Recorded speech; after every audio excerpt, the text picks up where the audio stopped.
बहुत प्रयास किए हैं और हिंदू धर्म में साधु संतों का बहुत महत्व है, लेकिन उन सब में सबसे बड़े संत जो 22 भाषाओं में बोलते हैं, जिन्होंने 80 ग्रंथ लिखे हैं। आज 240 पूरे कर दिए। आज ही 240 ग्रंथों के जो रचयिता हैं और शिक्षक हैं, मार्गदर्शक हैं। हमारे साथ जगत गुरु रामभद्राचार्य जी जुड़ रहे हैं। रामभद्राचार्य जी, 500 साल का वनवास पूरा हो रहा है, राम जी घर लौट रहे हैं। आपने शपथ ली थी कि आप अयोध्या नहीं आएंगे जब तक राम मंदिर नहीं बनेगा। आपने बहुत संघर्ष किया है, जेल भी गए। आज आपके मन में क्या भाव है? जो राम जी के वनवास से लौटने पर अयोध्या वासियों के मन में हुआ था, वही आज मेरे मन में चल रहा है। क्योंकि आज ही हमारे रामलला जी गर्भगृह में प्रवेश कर गए।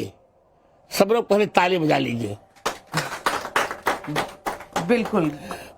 मूर्ति की तो जो मूर्ति दूसरी बनी है उसकी प्रतिष्ठा परसों होगी 22 को। गर्भगृह में राम जी आज चले गए। ये बहुत बड़ा मौका है पूरे राम भक्तों का, और उन्होंने जिन्होंने खास करके संघर्ष किया है। हम लोगों ने तो इतना संघर्ष किया नाविका जी, जेल गए, डंडे खाए, उपवास किए, नजर बंद हुए।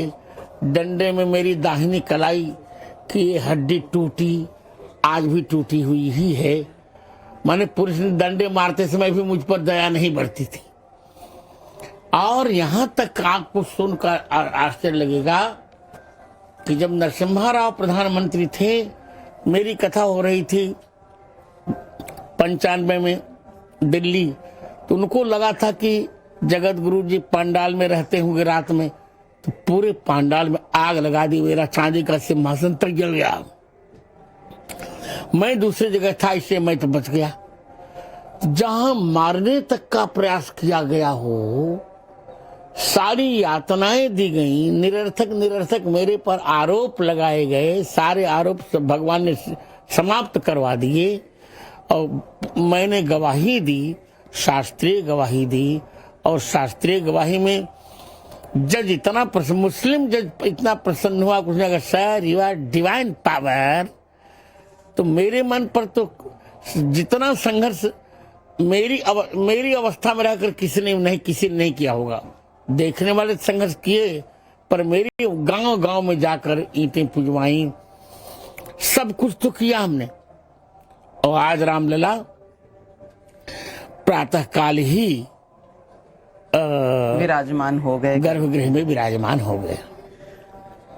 गुरुदेव, सवाल लोग ये पूछ रहे हैं आज कि जिनको सब कुछ दिखता है शायद कुछ नहीं दिखता, लेकिन आप बिना देखे राम की प्रतिमा अपने मन में किस तरह की सोचते हैं? और जो नए रामलला गर्भगृह में जिनकी प्राण प्रतिष्ठा 22 तारीख को होगी, उनकी रूपरेखा आपने अपने मन में कैसे सोची? हम ही ने रूपरेखा सोची, हम ही ने पूरा वर्णन किया, उसी के अनुसार बने हैं विग्रह बनाया गया उनका। सुंदर गोल मटोल चेहरा, भोली भाली मुस्कान, शांत चितवन और उखड़े हुए कपोल टमाटर जैसे, और मधुर मधुर मुस्कान, हाथ में धनुष बाण, मेघ वर्णी नीला विग्रह, नीला शरीर विग्रह, मैं तो विग्रह कहूंगा, तो और पीतांबर, हाथ में धनुष बाण। क्या सुंदर! सारी सुंदरता विधाता ने राम जी में ही समेट के रख दी है। बिल्कुल, लेकिन कुछ लोग कह रहे हैं कि शायद रामलला उतने छोटे नहीं दिख रहे, उन्हें माँ कौशल्या की गोद में होना चाहिए था। तो जो लोग ये सब कह रहे हैं ऐसा नहीं, तो रामलला आज कौशल्या वजह रामलला तो आज पधार गए। ये तो लोगों को दर्शन हो जाए तो 5 वर्ष के बाद रामलला यहाँ रहेंगे। रामलला का जो नामकरण किया गया अयोध्या में, वो एक जन्म से लेके 11 वर्ष तक के राम जी का रामलला नाम है। उनको ज्ञान ही नहीं है। गीतावली, राम गीतावली के बालकांड के 20वें पद के 14वीं अंतरा में गोस्वामी जी कहते हैं, अनुज राम अहेरहि चलेंगे जब रथ गजबाज सवारी, दशकंधर उर धक धकी अब जन धावे धनुधारी, अरि करि के हरि राम लला। तो जिनको शास्त्रों का ज्ञान है कुछ भी कहते रहे, लेट देम वर्क। लेकिन ये भी एक लोगों के मन में कहीं ना कहीं सवाल उठता है कि धर्मगुरु हिंदू धर्म के शंकराचार्य जी भी नहीं आएंगे। 2 शंकराचार्य जी ने कुछ आपत्ति भी जताई है। देखिए, मैं पहले कहूं, हिंदू धर्म में 6 जगत गुरु हैं। इस वक्तव्य को काटिएगा नहीं नाविका जी। हिंदू धर्म में 6 जगत गुरु हैं। जगत गुरु शंकराचार्य, जगत गुरु रामानुजाचार्य, जगत गुरु रामानंदाचार्य, जगत गुरु निम्बारकाचार्य, जगत गुरु मध्वाचार्य, जगत गुरु वल्लभाचार्य और एक चैतन्य मत के जगत गुरु गौड़ मध्वेश्वराचार्य। तो 7 जगत गुरुओं में से केवल शंकराचार्य नहीं आ रहे हैं तो कोई बहुत बड़ी आपत्ति नहीं है। वो तो आंदोलन में भी नहीं आए थे। जब गवाही देने का प्रकरण आया तो शंकराचार्यों ने, सभी शंकराचार्यों ने मना कर दिया, मैंने मना नहीं किया। और आप जानती हैं, जो अधिकार धर्म पर शंकराचार्य को ही तो मेरा रामानंदाचार्य का है। और एक बात मैं बहुत खुल कर आज कह रहा हूं, आज की तारीख में जितने भी आचार्य हैं, पहले जगत गुरु वो होता था जो 3 ग्रंथों पर भाष्य लिखता था, गीता पर, ब्रह्मसूत्र पर और उपनिषदों पर। आज की तारीख में किसी शंकराचार्य ने भाष्य नहीं लिखा है, केवल मैंने लिखा है भाष्य। 1998 में मैंने लिखा और लोकार्पण भी किया तत्कालीन प्रधानमंत्री स्वर्गीय अटल बिहारी वाजपेयी ने। बहुत सही कहा आपने। आज जब प्राण प्रतिष्ठा होने वाली है रामलला की, विरोध नहीं करना चाहिए था उनको, अच्छी बात नहीं, क्योंकि वनवास की अवधि हमारी पूरी हो रही, इसमें सबको मंगला शासन करना चाहिए, विरोध नहीं करना चाहिए।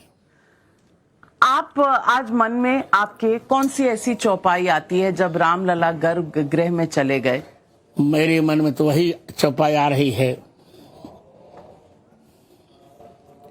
मोरे मजिय भरोस दृढ़ सोई, मिली है राम सगुन शुभ होई। मेरे मन में यही चौपाई आ रही है। बहुत अयोध्या में पहले हमने रामलला को टेंट में सलाखों के पीछे देखा। आज पहले हमने राम जी को बंद ताले में देखा, फिर टेंट में देखा, फिर वीआईपी टेंट में देखा और फिर आज गर्भगृह में देख रहे हैं। और आप जेल गए, आपको मारा, आपने बताया आपकी हड्डी भी टूटी। कोई बात वो दौर कैसा था?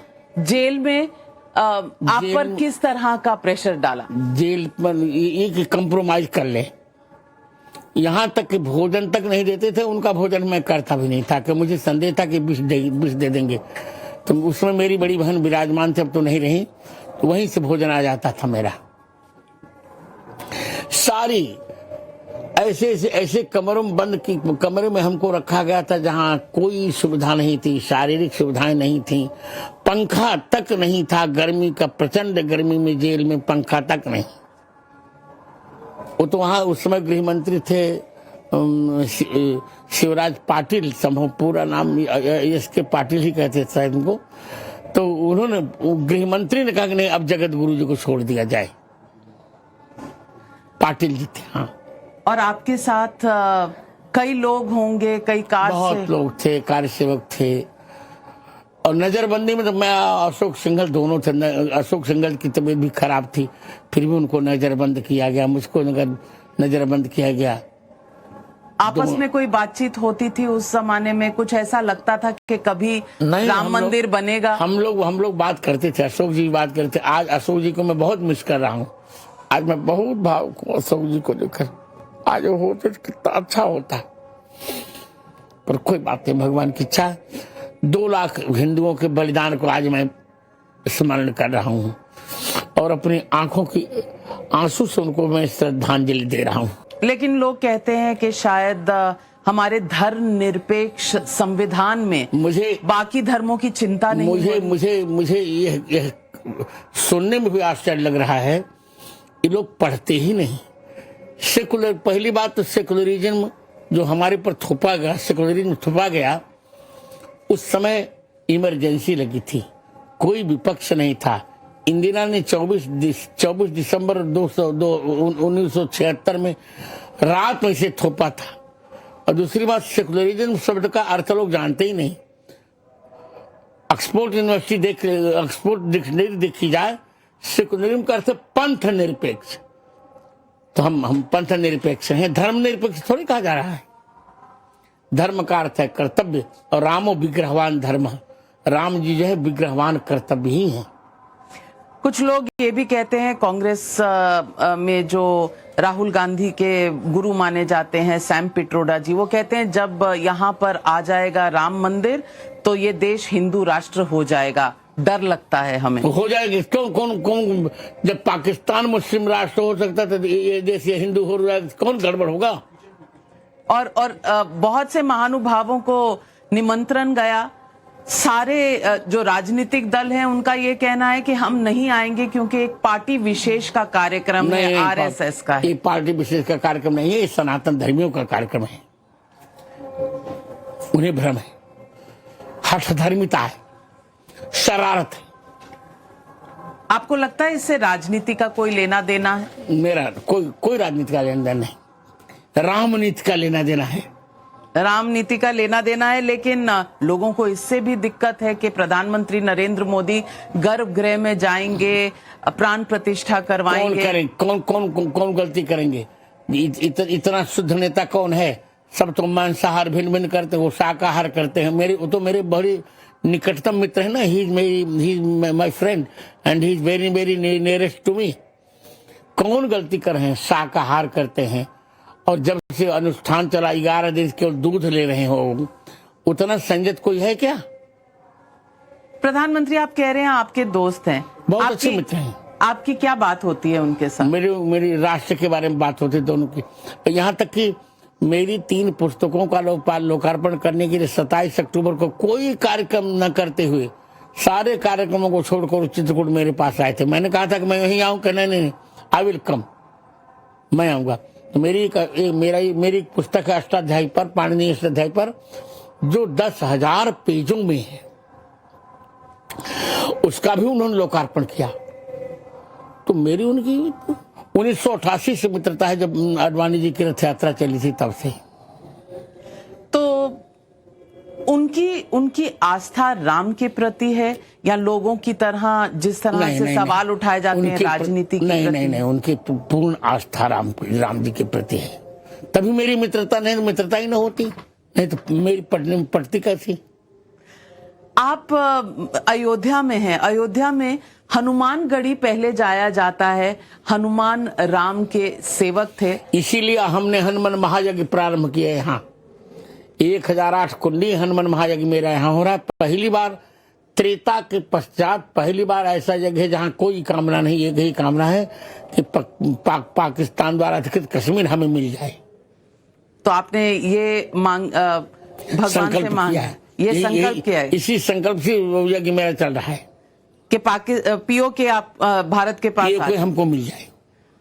तो अब अगली आंदोलन में यही आपका संकल्प रहेगा राम मंदिर बनने के बाद? संकल्प तो आंदोलन तो ये काम तो धीरे सर भगवान ही करे, इसमें मुझे अपने आप कुछ करने नहीं, हनुमान जी से हम करवा देंगे इसको। हमारा आंदोलन तो काशी और मथुरा के लिए होगा। काशी और मथुरा, यही सवाल लोग उठते हैं कि आज राम मंदिर, कल काशी और मथुरा की बात होगी। वो तो मुकदमा चलने लगा, निर्णय होने वाला है, और फिर कोर्ट बुलाएगी, फिर मैं गवाही देने जाऊंगा। लेकिन लोग कहते हैं कहीं ना कहीं के प्लेसेस ऑफ वर्शिप एक्ट, जिसको सुप्रीम कोर्ट में चैलेंज किया गया है, सरकार अपना रुख नहीं बता रही उस पे। सरकार बताएगी इस समय आने पर। और वो समय कब होगा? अब प्रतीक्षा करते हैं हम भी। पर काशी मथुरा आपको लगता है कि राम मंदिर के बाद अगली संकल्प आपकी उस तरफ रहेगी? निश्चित निश्चित, और मिल जाएगा हमको, वो तो जल्दी मिल जाएगा। जल्दी मिल जाएगा। आपने कोई मन में समय सीमा आपके मन में? हाँ है 3 वर्ष के अंदर अंदर होगा, within 3 years। Within 3 years। Within 3 years। Ram की भक्ति में जो आपको कुछ इस प्रसंग में प्राण प्रतिष्ठा के समय अगर याद हो तो आप याद क्या, मैं तो इतना प्रसन्न हूँ। कुछ गाकर सुना दीजिए हमारे दर्शकों को। गाकर तो मेरी कथा में सुनेगा। अभी तो यही कहूँगा, बंदो बाल रूप श्री रामो, सब सिद्धि सुलभ जपत जिसु नाम। यही सुना रहा हूँ। जगत गुरु रामभद्राचार्य जी, हमसे बात करने के लिए धन्यवाद। और आपके आशीर्वाद से उम्मीद करते हैं कि दुनिया में सुख शांति बने रहे। आशीर्वाद।